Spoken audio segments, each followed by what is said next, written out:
If you or someone you know is struggling with alcoholism or addiction, do not hesitate to reach out for help. You can find numerous free resources on our website, thebeginagainpodcast.com, and there are tons of resources and support networks available online, in person, or just a phone call away. You don't have to face this challenge alone. Welcome to the Begin Again podcast. I'm your host, Gary Menkes. On the Begin Again podcast, we delve into the inspiring journeys of individuals who have overcome alcoholism and addiction and emerged as true trailblazers in entrepreneurship, business, sports, and beyond. Through authentic, uplifting, and profound conversations with our guests, we aim to shatter the stigma surrounding addiction and demonstrate that recovery can be a catalyst for remarkable success, strength, and resilience. We firmly believe that by listening to these accounts, you will be empowered to unlock your own potential, instigate positive change in your life, and contribute to the creation of a better world. So, get ready to be inspired and embark on your own personal journey of growth with the Begin Again podcast.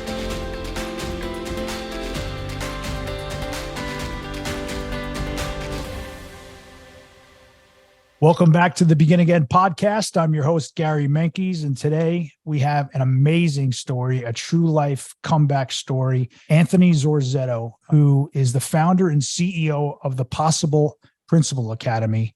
And amazingly, Anthony is also a former homeless drug addict who turned entrepreneur. Now he's a sober coach and a peak performance coach. And full disclosure, just to get a glimpse on how Anthony operates, I reached out to him 2 days ago. He answered me within minutes, and a few minutes later, he was booked. And I'm super grateful to have you here today, Anthony. Thanks so much for coming. Oh, no problem at all. I appreciate it. Any opportunity I can to talk about this stuff, I'll take it on. Amen, man. Amen to that. So let's jump right into it. So where are you from? Where did you grow up? What was it like growing up for you? Sure. So right now, currently, I'm in Edmonton, Alberta, Canada. I grew up in a small town just outside of Edmonton. It's called Beaumont. It'd be it's like 10 minutes outside the city here. Small town living, knew everybody, knew all the girls, knew all the guys. Everybody played, you either played football or you played hockey, but it was mostly hockey. There was pretty much, if you didn't make the hockey team, you were playing football. It's kind of the opposite of the States. So just simple living. It's a French town actually. And I went to French immersion, so it was completely French until I was in about grade 4, and then I started to need some help with homework. And my parents are Italian, so they're like, "I don't know, I can't help you with your homework because it's French." So they thought I could just get away with learning how to do French, and never came up, so never worked. So yeah, it's a good French town. Really liked it. My parents divorced when I was in grade 5, summer of grade 5 going into grade 6. Mm-hmm. So from there moved to the big city here in Edmonton with my mom. So that's where I grew up, small town. And it's funny saying big city when you're from New York. It's all relative though, hey, big city, all relative to us, There's 1 million people here. Big yeah, city. That is a big, like I said, it's all relative. There's, I don't know, 8 point something they say in New York City. And sometimes it feels like there's double that, but, and I know you mentioned get down here. So when you get down here, we're going to have to meet up for sure. Yeah, I'd love to. That'd be awesome. So 6th grade, you have that little, maybe a big event, right? Your parents split up and you get moved. That's a tough age to move. I'm guessing that's, I still have my same best buddies that I was in 6th grade with. I can imagine what it would have been like to have to been pried away from my group of boys, at 6th grade. It's a tough age. Yeah, man, you're exactly right. So what happened is, I like telling this story because it speaks to when you're talking about divorce, most people, like adults, will compare it to other adult divorces, but you got to really think about what the kids are seeing. Mm. And I've actually been starting to write a book. It's called Your Kid's Divorce. I've shelved it for a little bit because I got to be in a particular mood to write. I'm pretty busy as well, so I want to kind of set some intentional time aside. But my mom she would have been 34. She's turning 34. It was her birthday. I was having a sleepover at my buddy's house. I said goodbye to my mom. I said goodbye to my dad. They were having a big party there. And that was the last time I ever saw that house. I said, see you you guys will pick me up in the morning or whatever. And I never saw that house ever again. And my mom picked me up from my friend's house. She had all her clothes in the back of the car, and she said, "We're going to your grandparents' house." I was like, "Okay, what's that all about?" Looking around, seeing all the clothes. Like, how long are we going there for? Yeah. Yeah. And we went downstairs. I saw the look on my grandpa's face. Like, he didn't look like himself. And then my mom said, "Yeah, me and your father are getting divorced." And yeah, it was a big hit on me. I definitely downplayed it when I was a kid, but looking back now, especially having a son of my own, I realized how big of a deal that was to have this, as kids, your constant, your solid, your rock is your family. That's the one thing you can lean on no matter what. And it was proven to be untrue that day, and it just kind of shattered. And I remember not believing anything anybody said at all. I thought it was all a lie. Like, even simple things, like when my mom would go to the grocery store, I'd be wondering if she'd come back. She would never do that, but in my head, I'm like, are you actually going to the grocery store? Or, like, are you going to come back? Or do I live with my grandparents now? Like, what's going on? It was a very pivotal time in my life. And to your point too, losing those buddies, it was, not only did my parents divorce and we left the house, but this is pre Facebook and cell phone and all that kind of stuff. So I didn't have much of a connection with them. I don't remember if you knew Nexopia, but that wasn't even out yet. I had no contact with them. I had to memorize my buddies' numbers and stuff, to hope they were home. But yeah, I didn't for years and years. I never saw them ever again. It was just like a whole new life, bang, just like that. That's tough. You bring a few things up that I can resonate with. You mentioned something about kids seeing stuff when they're young, and I saw stuff too. I had a very active father, active in his own addictions, and there was a lot of rough and tumble people coming in and out of the house. But I saw things that most 8, 9, 10-year-old boys aren't supposed to be seeing. And you also bring up, trust. I can totally relate because, I'm gonna state myself, but I just turned 49. And when I was a kid, I was saying 10, 11, 12 years old, there was this huge thing, war on drugs, say no to drugs.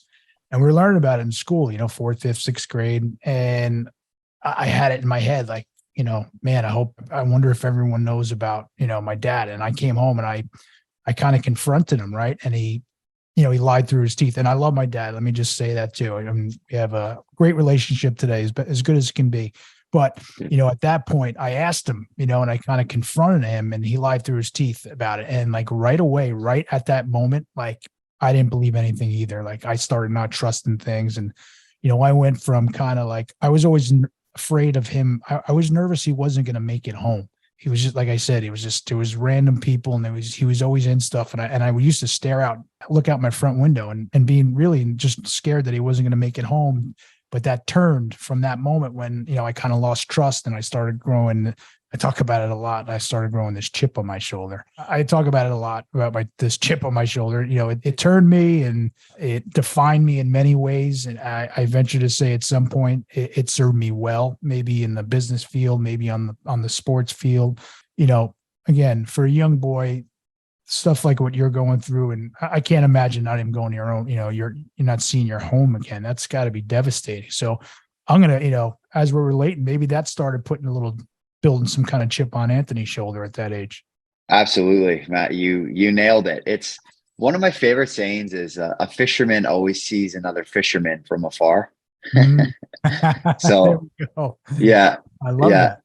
Yeah, I love that saying, and it can be applied to so many things. And right there, it's just another thing. Like, you totally nailed it. I had a chip on my shoulder. Still, at times, I don't like looking to the past that much, but I do like drawing from there where I can. If I need a little bit of momentum, or a little bit of like, I'm on hour 16 of my working day. I got to get this project done, or I got to get something done. I can just hear somebody's voice, like, you'll never make it, or you'll never do it. And it's just like, let's fucking go. So, right. Yeah. You turn it around.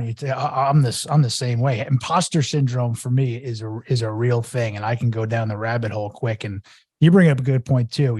I'm not afraid to look at the past. If I'm dwelling in it and I'm sitting in the past, that's the problem. But if I look back to it and say, all right, that's where I was, let's make that a positive and turn things around. That's an okay place to be, for me at least. And I love that Yeah. saying, by the way. It kind of speaks to a lot of things, but it speaks to the community that we're in, the sober community. Like, hey man, we got similar war scars. We're in the same boat for sure. So I love how you say. Yeah. I have to say that one myself.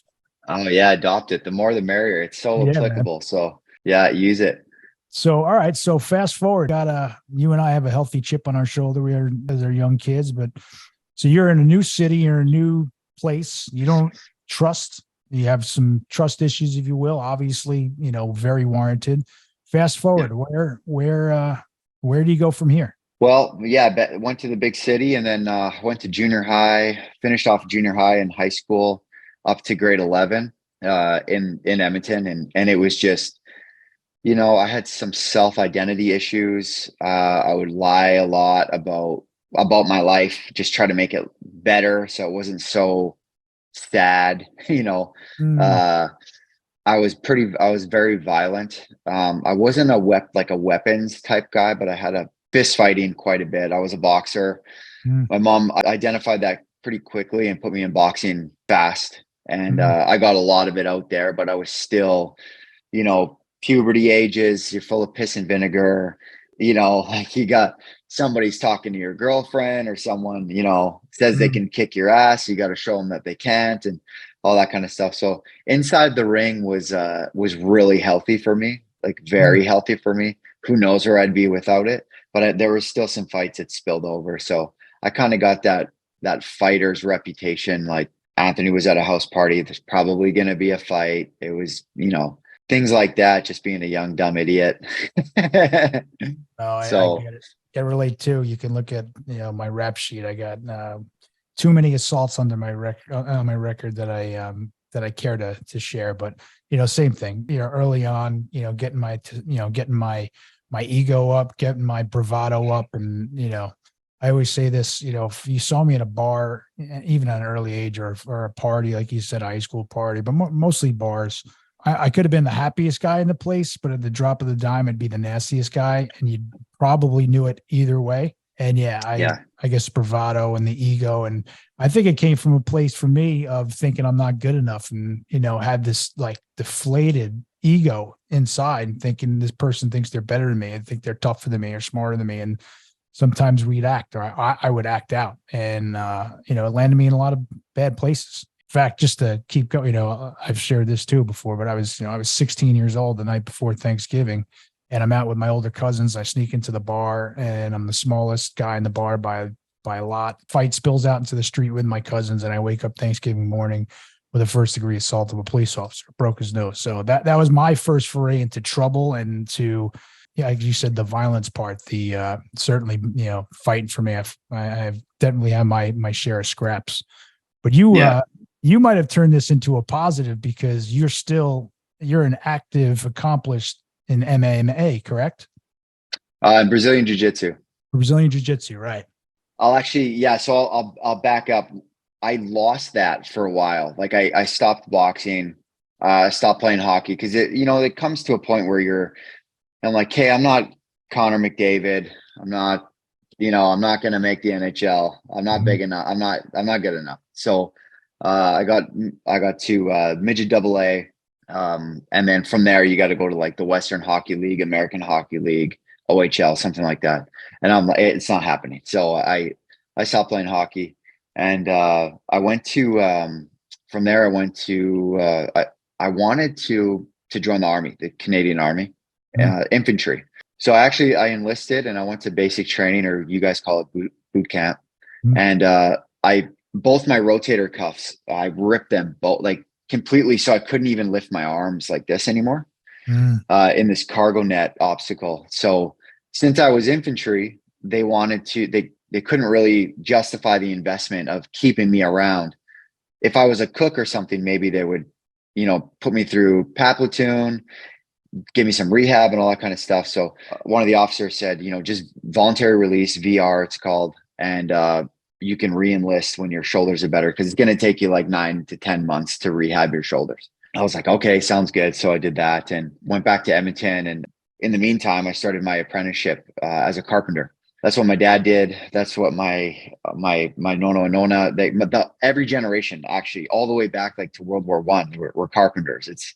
It's crazy. We have my great grandfather's hand tools still. We just keep passing them down. That's so cool. So cool. And being a tradesperson myself, I look at these tools and I'm like, he made this, first of all. Like, I go to Home Depot and I buy a planer. Like, he goes to like a piece of hickory and whittles it down and then gets a blacksmith to make the blade, and he made his own, and it's just been passed down. And that's how he made his living. So wow. It's almost like when I touch it, I'm like, I can feel that. Wow, that's spirit. Amazing. Oh, that's so cool. So you use these tools today. I mean, talk about history, touching history, and it's super obviously close to you. It's your family and passed down. That's amazing, man. Yeah, it's incredible. My son, me and my dad, we built my son's crib. My son's 5 now, but we built his crib, and we used some of those tools to build it, because it's on display like at my dad's house now, but we would use it a couple times to plane, just so it gets a little piece of history on it. And my sister, her crib too, we built her daughter's crib, same thing. So it's been really, really awesome. That's one of the coolest things I've heard, man. That is really unbelievable. So cool. Yeah.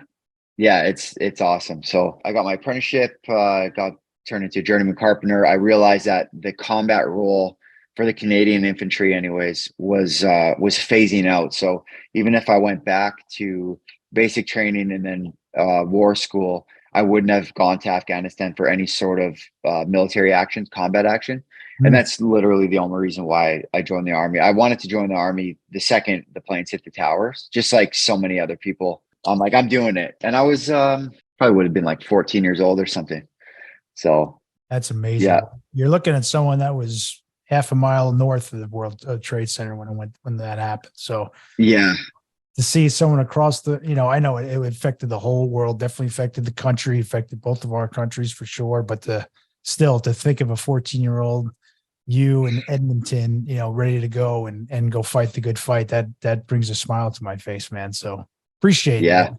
Yeah, no worries. It was so patriotic here too. There was Canadian and American flags just absolutely everywhere. Everywhere. And some of those planes got rerouted to St. John's, Newfoundland. So a lot of people, because everyone had to shut down, right? No one could land planes. So a lot of people went that were supposed to go to what's your airport there? JFK? JFK, yeah, it's one of them. We have 2 in LaGuardia.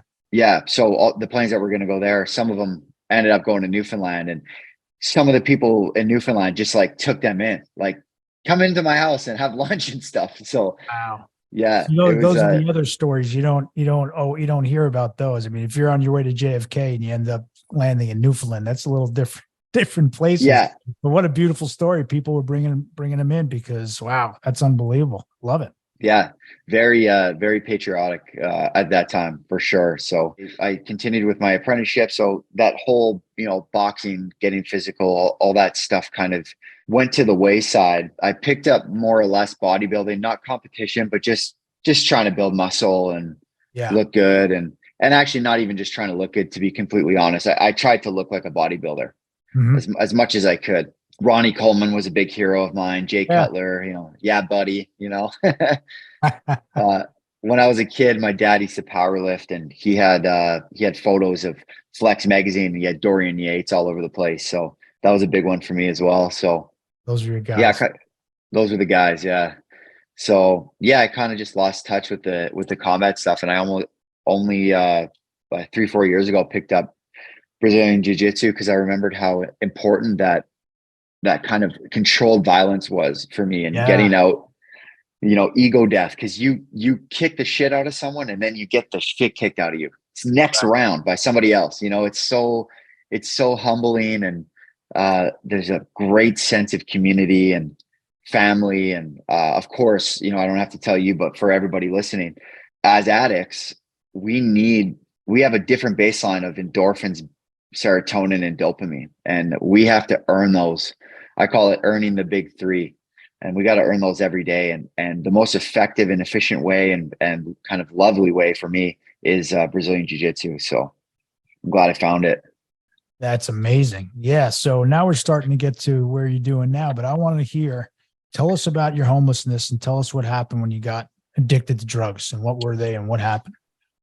Sure. So at about 19 years old, I bought my first, had the down payment for the first condo that I bought. I was 19, had my shit together. I was the first person to buy a place out of my family and as in my brothers and my sisters, all my friends, all that kind of stuff. I was that guy that had everything put together. I was long on my way on the apprenticeship, all that kind of stuff. And at about 20, 21, 22 years old, and again, I was like, if you did cocaine, even if you smoked weed, I'm like, you're a loser. I'm like, you're a fucking loser. And unbelievable that I swung the other way. So how that happened was I made friends with some buddies at work that I was very impressionable, and they had the stuff that I wanted. Like they had that, like you said, the bravado. They had nice cars. They had all that kind of stuff. They had the girl, they had the house, they had, everything. They were older than me. They were 10 years older than me. So they were further along, and I wanted all that stuff. And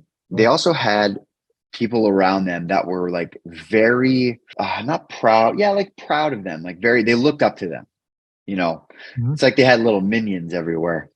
And when we would go to the bar and all that kind of stuff, I couldn't figure out why I would get drunk and they would drink just as much as me, but I would pass out at like 10:30, 11 p.m. And then I would wake up at like 4 a.m. to go take a leak or something. And they're still up. And I'm like, fuck. Like, I didn't know. I was so ignorant to cocaine being around us. And finally, one day we went to this, it was called the full moon party, akin to the full moon party in Thailand. And it was basically a rave. And we went, these same friends met up with his version of their kind of hero, their kind of person that has their stuff together. And I'll never forget, I'll call him Jay because I don't know where he is now. But Jay had a Dodge Viper. He had a fur coat. He had a supermodel girlfriend. Everybody was like scared of him, but they were also really nice to him. But they were like, don't fuck with that guy. They really mind their P's and Q's with him. And he just kind of waved us all. He's like, let's go back to my house, after party at my house. And my buddy, he's like, this guy's like the real deal. This guy's the man, whatever. I'm like, okay, cool. I'm looking forward to it. We get to this gated community. Unbelievable. I've never seen one house like this in my whole life. And he's got people working there and stuff. I'm like, where am I? It was the coolest thing ever. All the really hot chicks were really into him and his friends and all that stuff. So anyways, we go downstairs and he's got posters of like framed pictures of Scarface and the movie Blow and all that kind of stuff. And then we're probably like 4 or 5 ounces of cocaine on a table. And it was just this big pile, this huge pile. And then he's just like, community pile, go ahead. I've never tried it in my life. I've never seen it in real life, just besides movies. So I didn't want to, not so much not offend him, but I didn't want to not be cool. I didn't want to be a loser. So I was like, I'll try it out. Went up to it. I saw some people like touch it and put it on their gums. I'm like, I don't fucking know what that means. So I'll do it. And my tongue went all numb and it's like, okay. And then I snorted some and honestly, man, the second it went up my nose, I'm like, I fucking love this. Whatever this is, I want more of it. And I ended up doing a truckload that night, just I was keeping up with everybody. I'm pretty intuitive, obviously not at that time. I was pretty drunk at that time, but I knew like the inner voice in my head was like, you're in trouble. Like you're in big trouble.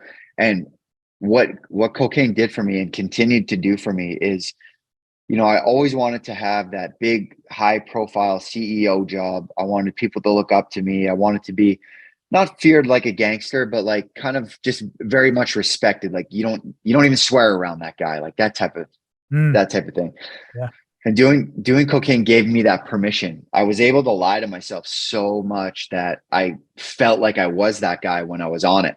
On top of the chemical addiction to it, and the habitual addiction to it, I had this like all my goals and aspirations were met with this cocaine. So I continued it. And from that day forward, I was doing it every single weekend for, probably about a year, I would say. Mm-hmm. And again, normalized. I always talk about how if you got 10 friends that you grew up with and you all keep going to this same house party and there's cocaine, like, 5 will do it. And then the other 5 will be like, this isn't for me. They'll leave the party. You'll never see them again. Out of those 5, 4 will do it more and more and more. And you hang out with those guys. And then out of those 4, not like 1 or 2 will be the guy that does it every day and ruins his whole life. And you're going to hang out with that guy. Right. Right. And it now seems normal. You used to have to hide it in the bathroom and in a bedroom that was locked. And then now all of a sudden it's just on this table because everyone is used to it. It's normal. So now it's just people just do cocaine. It's no big deal. It got to that point. And during that time, I met a girl. We got married. She never did cocaine ever, not even once, but she was an alcoholic. I got my shit together for about 2 years where I was like, okay, she doesn't do it, so I'm not going to do it. I alienated myself from these other friends that were doing cocaine all the time. Her and I just drank, like we would just drink, and she would get just absolutely obliterated. I would be very annoyed all the time with how drunk she was. And, I'd preach to her and be like, what are you doing? This is ruining your life. You're ruining our marriage, all that kind of stuff. And I started a construction company and I was doing residential and I got screwed over on 3 jobs in a row as a startup. So I was literally tapped out. And back then I was too much of a pussy to go collect. I was like, I would listen to these stories. Like, one guy said that his grandma was really sick and he had to pay for all the treatment and stuff. And I'm like, we're in Canada. Right. It's literally free. So I didn't even think of that. I was just young and dumb and I was always nervous. And it was just looking back now, it was brutal. And I later found out that he took his wife to Europe with the money that he owed me. So he got a loan from his father, and his father gave him the money for this renovation. I did the renovation. He never paid me, and he got a renovation and he took his wife on the vacation. So while I wanted all this, notoriety as a CEO and a founder and really successful business person, I wanted to make my dad proud and my family, because not only were my family on both sides carpenters, they both turned into really large construction companies and developers, like massive. My dad's dad was a vice president of 555, so they owned like West Edmonton Mall. I'm sure. Have you ever heard of that? It used to be the biggest mall in the world, and many properties in Las Vegas, and just huge, right? And I wanted to be in that league, and I wanted to do it on my own. Sure. And here I was failing. So I was instead of asking for help, talking about it and communicating it to people, I just ran away. And I ran to the one thing I know that made me feel like that CEO and entrepreneur that I wanted to feel like, and that was cocaine. And I was able to hide it because my wife at the time, we're obviously divorced now, she was so blackout drunk she didn't even notice. She didn't notice I had to go to the bathroom every 30 minutes. Wow. Right. So that's how it went from recreational to heavy addiction. That was kind of the path there. Yeah. So, wow. That's, I think that's really important for everyone to hear too, how quick that this can happen. I think if you don't know it, or if you hear stories, hey, that can happen quick to you. That happened to you one shot. And, I could put myself in those shoes too, and seeing some, this celebrity type guy that everybody kind of respects. And, he's kind of like the Godfather almost in a way. Right. And then, he's the man. And you go, and you also bring up another thing, not to back up. Like, I hated cocaine because I had a dad that did a lot of cocaine.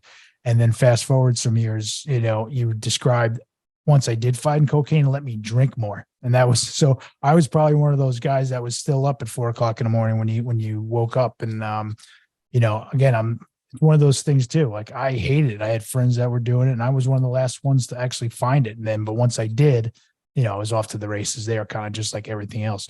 But just so I have a little idea, timeline, how old are you when that happens, when you go to that party, and how old are you when you get married? Because I know you have a couple of years that you got off it. Yeah. So that party, I was 20 years old, and I got married at 22.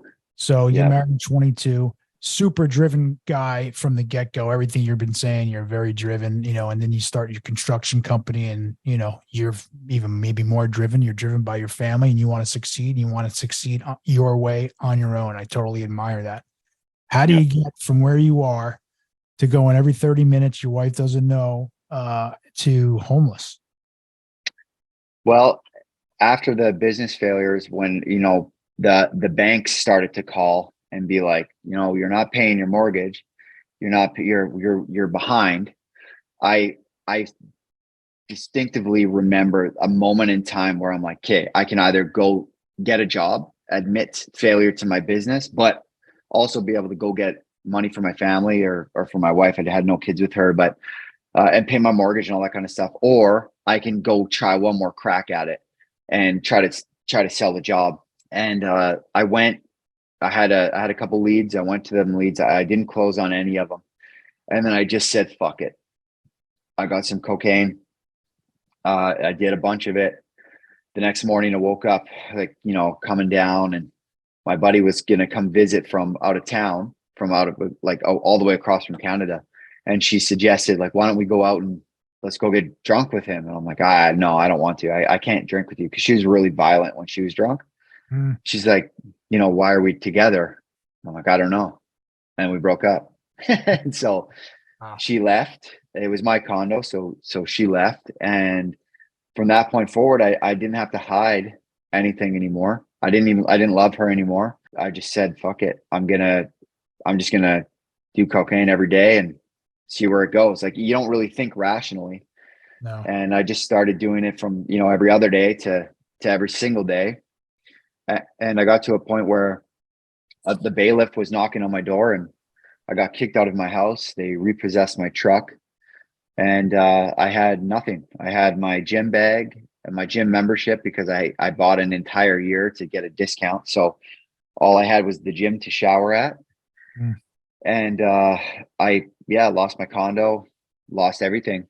And I was just numb to it. I didn't care. Oddly enough, I didn't blame anyone, because I knew deep down it's 100% my fault. That's kind of one of my biggest superpowers, is extreme ownership. That's why I'm successful now. But at the time, I'm just like, I don't care. I made the decision that I was going to kill myself. So I'm like, I'm just going to party until I feel like it. And one of the days I'm like, hey, this is it. I was supposed to go to a family trip to Hawaii with my dad and my sister and my 4 stepbrothers and my stepmom, and their respective wives as well, and my stepbrothers' wives. And I'm like, in my head, this is the addict brain. This is makes no sense, but it makes sense to an addict. I said, I'll kill myself while they're in Hawaii, because then it'll be like, okay, well, Anthony's dead, but I'm in paradise. That's what I thought. I thought I was being courteous. So I told my parents, I told my dad that I misplaced my passport. And to be honest with you, his reaction is one of the things that really, I think, subconsciously saved me, because he didn't get mad. He wasn't, I was expecting what the fuck is wrong with you? All that kind of stuff.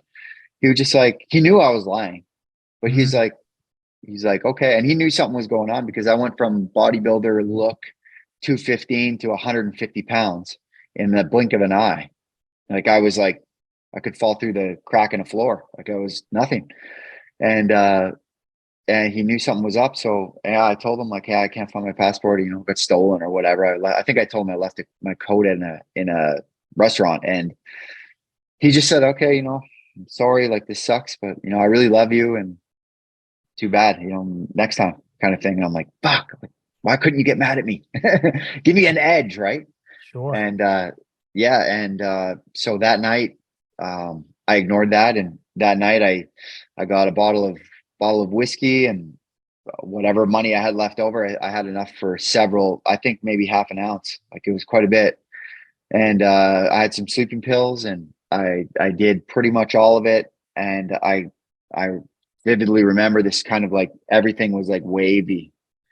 And I saw not a person, but just kind of this warmth, this light in the corner of where I was. And it was just talking to me in a way that wasn't audible, but it was saying to me, which is, it's hard to explain. It's actually inconceivable is what it is. But it just said, like, this isn't your time yet. You're not meant to go. Like this is way too early. So you're not going to die.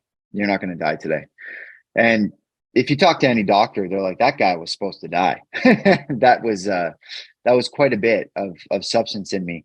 And I didn't die by the grace of, God, whoever, something, the source, some people will call it. I lived. And I thought to myself, like, okay, I'm here for something else. I'm here to, I don't know what it is yet, but I was not meant to die, because I didn't do it for attention. Nobody knew that I was doing this. I did it to die, and I didn't die. And, just to give you some context, I did try to get a handgun. It's really hard to get a handgun here.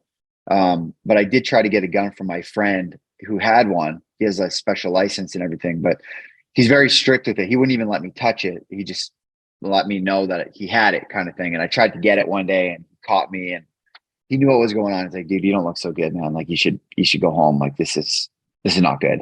And so back to living, I lived, and I said to myself, I don't know what I have to do. I don't know who I have to talk to and what needs to be done, but I'm gonna straighten my shit out, and I'm gonna live for my family, and I'm gonna live for an example to people. And that example to people, that one really stuck out to me, because one moment in my life that has been very much downloaded in my head was the Roger Bannister effect. He ran in a sub 4, and the year after he did that, there was like high school students doing that.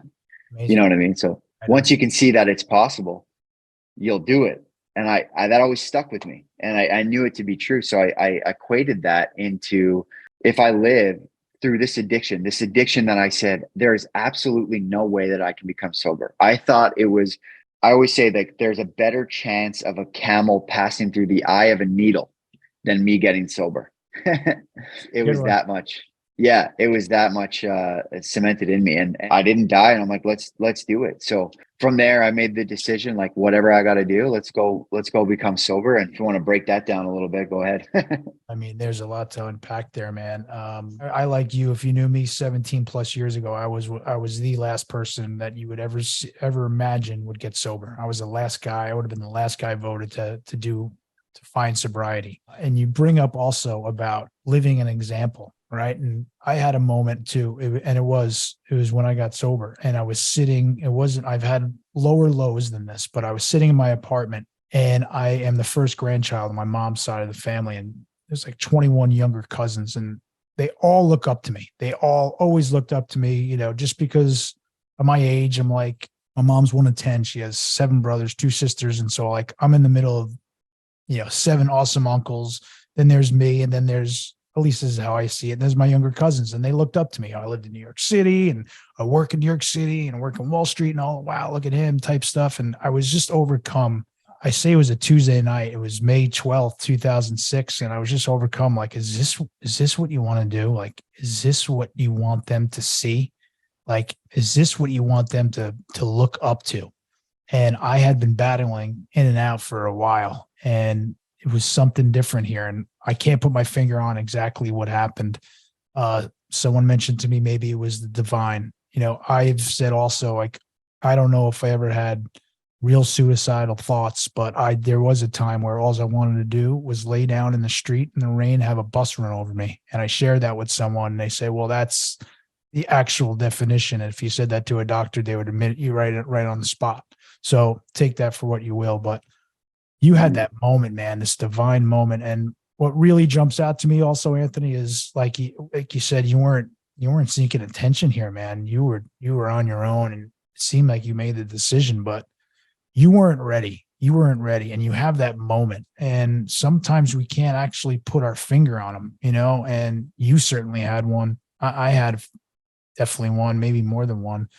You have that, right? And so tell us from there, what you said, okay, this isn't my time. And seems like you flip everything on its head and do a complete 180 from where you were the night before. Like, where do you go? Where do you go seek help? What do you do? Because you weren't seeking help at all.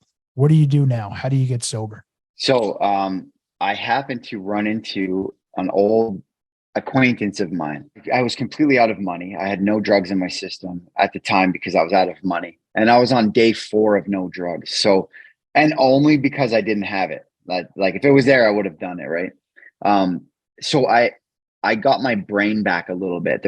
I remember these points in times where I would run out of money and I'm like, what are you doing? Like, what are you doing? Why are you doing this? And then the addict in you is like, fuck you. Let's go get some drugs. Right.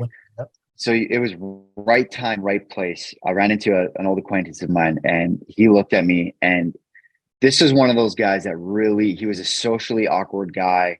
Back in the day in high school, he was kind of like an outcast kind of guy, weird kind of dude. And he would look up to me a long time ago, and he ran into me and he's like, Anthony? And I was like, yeah. And he's like, what the fuck happened to you? Real, like, straight up. And I'm like, yeah, you know what, man? And I never told a soul about my addiction. I alienated myself from everyone. Like, my parents didn't see me. No one knew what was going on. Nobody knew what was going on. Even my best friend, I would come up with excuses as to why I couldn't meet up with him because he's never even done cocaine. And I'm like, yeah, you know what? I took the wrong turn, man. I got addicted to cocaine, and I lost my condo, and I lost my truck. I lost my business, and I tried to go back and get a job at one point too, and I couldn't keep it because I never showed up on time and was high all the time. And he's like, hey, he was a tile setter, and he goes, you're a carpenter. No one can take that away from you. I'm like, yeah, you're right. But not everyone's going to give me a job. And he's like, well, I happen to be doing a renovation for this person, and I need a carpenter. He's like, I don't know how to do anything carpentry, but I know how to set tile. He's like, why don't we just finish this up together and we'll kind of go from there. And I said, yeah, let's do it. So at the time, he didn't know I was homeless. I had him drop me off at the doors of my condo, and I would walk into the vestibule, wait for him to leave, and then I would go out to it was overlooking this ravine, and I would go sleep in the ravine. So we were doing this project together, and he dropped me off every day. And one of the days I came out of the ravine, and he saw me, and he's like, what were you like, walking a dog or something like that? I was like, no. I was like, I live in there. He's like, what the heck, man? He's like, come live with me and my buddy. And I actually knew his buddy too. His name was Chris. So I moved in with them, and we finished the project. It was just a home renovation, a small bathroom. And he looked at me and he's like, all right, we got paid for the job. And he gave me half. He gave himself half, and I looked at the cash.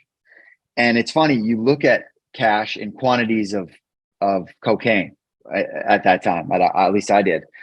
And I'm like, well, there's like 2 8 balls here. And then I'm like, also death. So I looked at him and I said, and I was shaking, nervous. And I was so angry at myself. And it's like, you know, when you get, I don't know if you've ever been caught in a lie, but you're almost like, like you're scared. And yeah, I had this envelope of cash, and I handed it to him. I'm like, I can't touch that. I can't touch that cash. I'm like, it's like pulling off the Band-Aid. I had to say it all really fast. I can't touch that cash, because if I have that cash, I'm going to do cocaine. I'm going to die, and I'm never going to get better. And I'm going to be a loser for the rest of my life, or I'm going to die, and I'm going to die in like a week. And he's like, holy, he didn't understand. He didn't know. He's like, he literally said, he's like, why don't you just not do it? Sounds so easy. Yeah. I was like, oh, wow, cool. Cured. I'm cured. Oh, that's it. So I explained it to him, and he took empathy right away, and he's like, okay, cool. And I said, the other thing is too, okay, I'll come live with you guys, but I can't have any cash. I can't have any cash. I can't have debit cards. I can't have anything. I was like, I wasn't at the point where I was going to, like, we call it hawking things, but I wasn't going to go to the pawn shop. Sure. And, steal their stuff. That just wasn't going to happen. But I'm like, I can't leave the house for like a week besides work. You have to keep an eye on me. And I'm like, I'm going to lie to you. I'm going to say, oh, I need to go meet this person, or I need to go whatever. I'm going to buy drugs. I'm lying to you. I don't care what it is. If someone's going to come pick me up, it has to be my dad or my mom or my best friend, Eric. And that's it. Other than that, I'm getting drugs from these people. Wow. And he's like, oh, holy shit. And then after I said that, I was terrified, because I was a little bit relieved, but I was terrified, because I'm like, this is it. This is the moment you start to fix yourself. And this is the moment you say goodbye to cocaine and alcohol. And that was terrifying to me. I couldn't think of life without alcohol. It was so frightening. And at that moment, once I realized that I said it, I verbalized it, and it was going to happen, I slowly started to relax and be like, this is how I'm going to get better. And I took an approach of pure honesty, always tell the truth, no matter what, no matter how ugly it is. And if I do lie, because I did, I would immediately be like, that's a lie. I would just say it. I'd be like, even if it was dumb, I'd be like, this black cup here was really good. I'm like, it's a lie. I'm sorry, it's red. I don't know why I said black. I don't, and through that habit of telling the truth and sabotaging my demons, I would sabotage my demons by saying, okay, we can go out to the bar. That's fine, but I can't have a debit card. I can't have a credit card. And basically I can't leave your side, because I will manipulate my way into getting free drugs if I have to. And that's what we did. And it started to work. I did have, just like, many people, and I say this as to make myself seem normal to other addicts too, is I had multiple relapses, multiple where it did squeak through the cracks, and I did it there. The first time I was alone, they thought I was okay, because it was like a year in. They went to this music festival, was like, yeah, I'm fine. I'm totally fine. And I actually sold them on it, because I'm like, I'm not going to go to the music festival because I don't feel comfortable yet. And they're like, oh yeah, it makes sense. Meanwhile, I'm like, fuck yeah, I'm in Home Alone. And I got the stuff and I did it, and I came down, I felt those feelings, and I'm like, I'm not doing it again. And I had a handful of hiccups, and finally arrived to the part of, I'm not doing this ever again, and been clean ever since. That's amazing. And so when was that? So again, timeline, what been clean ever since? What year are we talking? 2015. 2015. That's amazing. Unbelievable. So you quit, you finally quit. And I too, I went to a rehab in 2002 and my sobriety date's 2006. So I was in and out for me, it was AA. It was in and out. I was sober for, I don't think I ever put 90 days together. I'd go back out, and I heard it from, he's actually my sponsor. I love the guy. And he said it just like off the cuff, talking about when we're in our addiction. And he said, we were engaged in a battle every single day and we didn't even know it. And you kind of just spoke to that without even having to voice that. But, and I can relate to the whole thing. Like, you guys, they're going out to the music festival. Yeah, I'm good, guys. And meanwhile, you're like, awesome, I'm alone. Here we go. And, but you were given the gift, right? You were given that gift of surrender, or whatever you want to call it, in 2015, and you never turned back. When do you sort of come out publicly? And now, obviously, you can find yourself online. You recover in public recovery, which is a new term for me, which I love. When did you decide to do that? When did you decide to say, I'm going to share this with everyone? About 5 years ago. Yeah. That's which is, there's no coincidence. It's the same age as my son. That Roger Bannister effect, man, for whatever reason, I heard that when I was a kid. It just stuck with me. And I thought to myself, all right, because some people would ask me, like some people that knew where I was, homeless, addict, and, fairly successful entrepreneur now, they would ask, like, how did you do it? And then instead of like being like, okay, do you have 4 hours to talk? I'm like, I got to show people that it's possible. And that's actually, I wish I wasn't laundry day. I'm wearing, I have a sweater that says it's possible.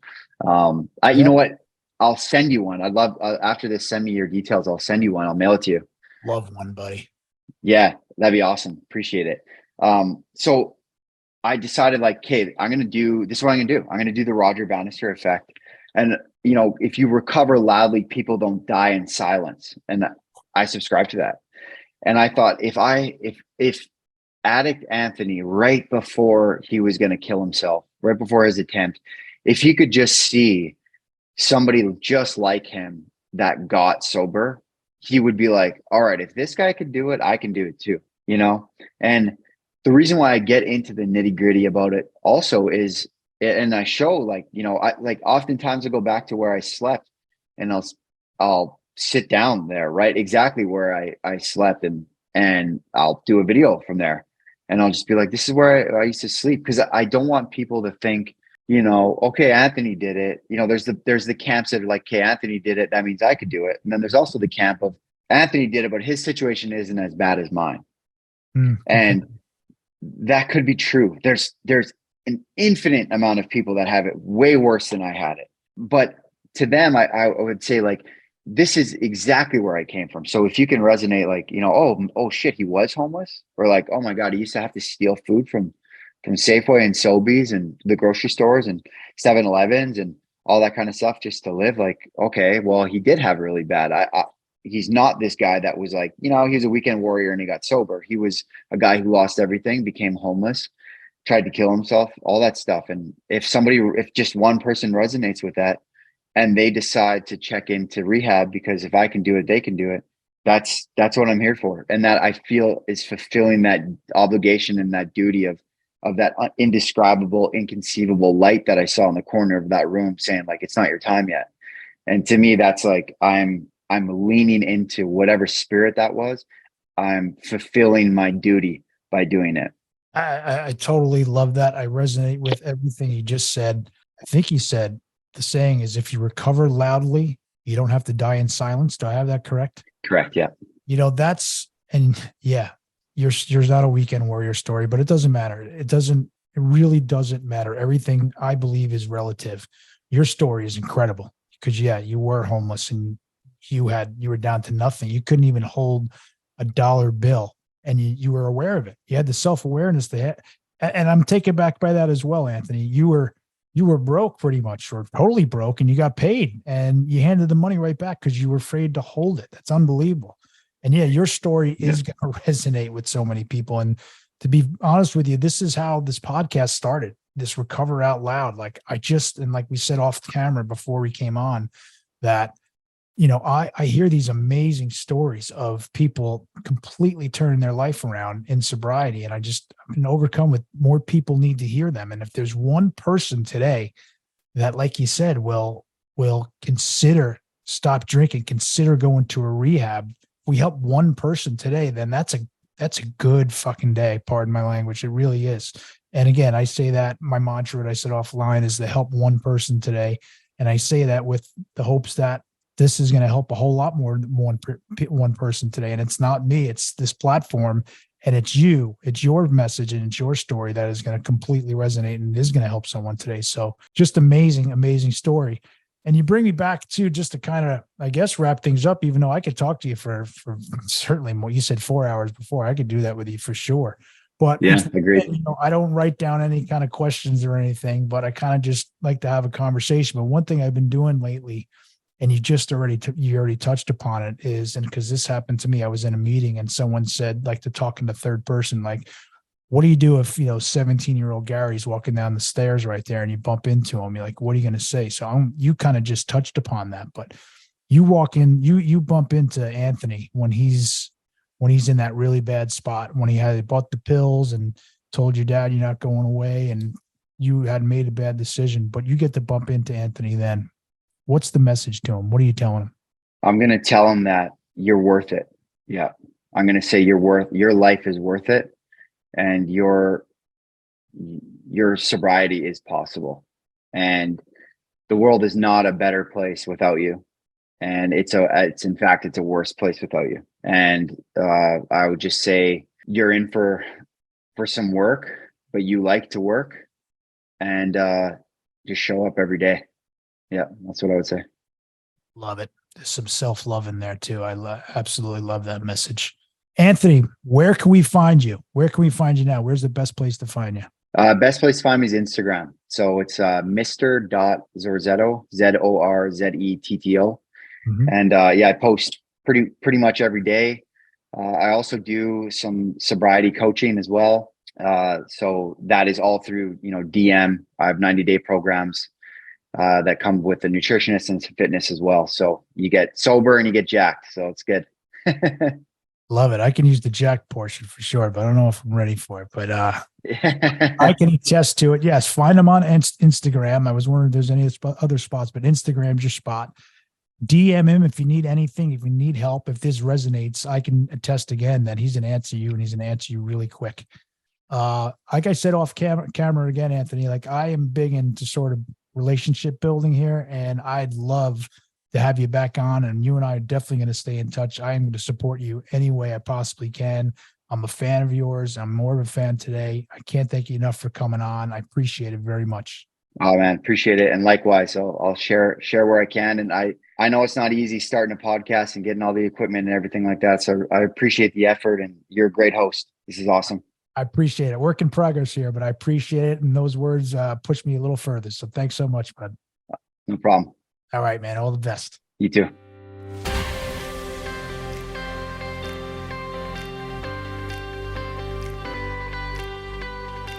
Thank you for tuning in to another powerful episode of the Begin Again podcast. We sincerely appreciate your time and support. We hope that today's conversation has ignited a spark within you, affirming that recovery is not only attainable, but can also be a wellspring of strength and resilience. Our ultimate goal is to make a difference in someone's life every single day. By sharing these stories of redemption, we strive to empower you and inspire you to unlock your fullest potential, facilitate positive transformations, and contribute to creating a better future for yourself, for your loved ones, and the world at large. If you know someone who could benefit from listening to our show, please share it with them. And if you resonate with our mission and feel compelled to do so, we would greatly appreciate your support through a 5-star review, following us on Instagram, and subscribing to our YouTube channel, The Begin Again Podcast. The more positive reviews we receive and the wider our message spreads, the greater our collective ability to help others realize that change is possible in their own lives. Thank you once again for being part of our community. May you be blessed on your own journey of personal growth and transformation.